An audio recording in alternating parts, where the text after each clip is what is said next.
My name is Seth Shepard. This is FTE217. Today I'm going to go over field stripping, the AR-10.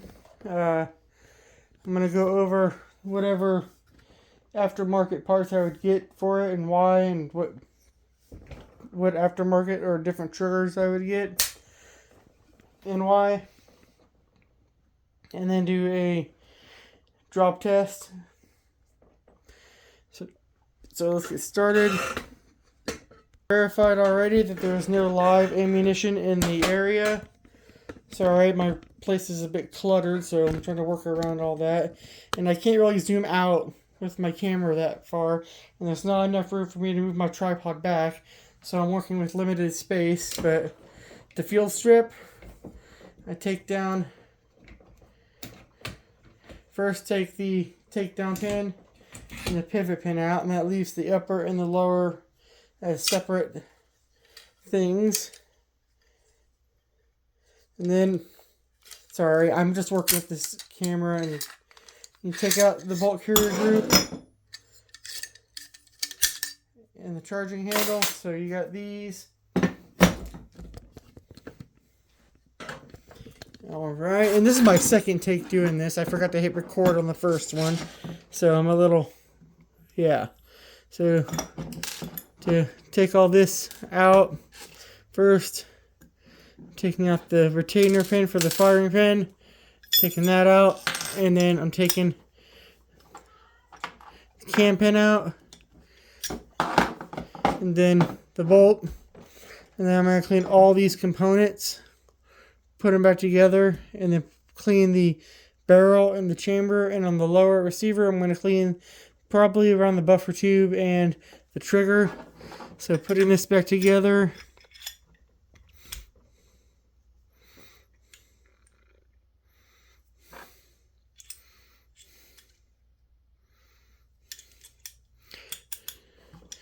putting the firing pin back in. Maybe, if I can get it to go in.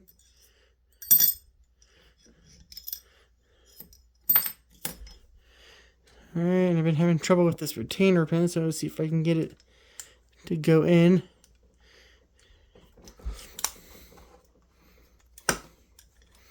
Alright, that's in. And now, I'm putting the charging handle back in. And then goes the bolt. Maybe, if I can get the damn thing in. There, in. And then just made it back up with the lower receiver. And then it's back to being complete. So as far as aftermarket parts I would get for it, I'd start with the muzzle device. I'd get rid of this and put a quick attach muzzle brake on there for a suppressor, which I have. I'd get a bipod for increased stability. Probably a nice scope would be helpful, but that's not only an upgrade, that's a necessity. Probably a more comfortable grip. I don't like the way this grip feels, it's too rubberized. And the buttstock, I'd probably change with a fixed stock for more stability and precision. As far as triggers go, this stock trigger is pretty good. It's very crisp break, no take up, decent reset. I don't plan on keeping this rifle when I'm done with class. I'm probably going to sell it to a friend, so I'm not really going to do anything to it. The barrel I have came dimpled for a gas block already. I don't know really anything about that, and that's just an extra step I wouldn't want to take, so I'd probably just buy a barrel that's already dimpled. But as far as triggers go, that's pretty good. I'd probably upgrade to Trigger Tech duty trigger like I got, 3.5 pounds. I have one in another build I made. Or if I wanted to spend a couple $100 and get a Geisley Automatics trigger. They are known for their very exceptionally good quality triggers, clean brakes, excellent quality and attention to detail with those triggers. For a drop test, the purpose of it is to make sure the sear stays engaged when it's under force or turbulence. Like if you are in the field, you drop your rifle on the ground,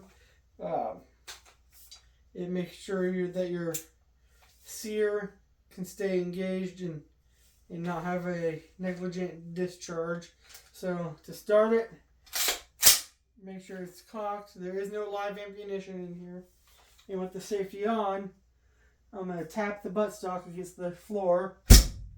Make sure I don't hear it. And yeah, nothing. And then I'm going to take the safety off. Again, no live ammunition. Magazine's empty.